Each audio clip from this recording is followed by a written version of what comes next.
Slater, Oo, kuya. apat na Got this, targets ang kailangan mong tamaan. Okay po. You got this, Slater. Meron kang 10 bala para Opo. gawin ito. Handa ka na ba? Yan na po, kuya. Slater, Yes po.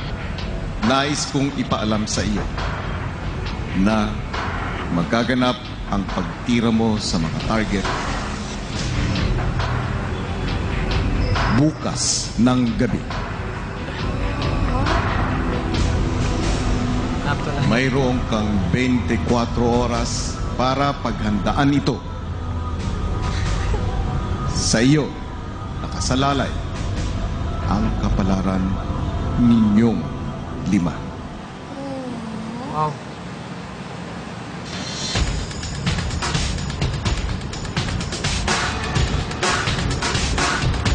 Excited pa naman ako, si Slater na ang titira.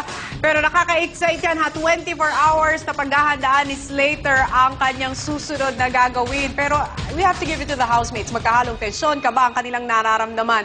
Pero ang malinaw dito mga kapamilya, kay Slater nakasalalay ang pang-5 slot para sa ating big night. Dahil meron pa ho siyang 4 na target at 10 bala para tamaan ng mga ito. Kaya naman ang tanong, magawa kaya niya ito at mailigtas ang kanyang mga kasama, pati na rin ang kanyang sarili. Dahil nag-volunteer siya, naalala natin, at ang tanong, makaka-apekto kaya kay Slater ang pagdalaw ng isang espesyal na bisita na manunood sa kanyang big shot for the 5th slot.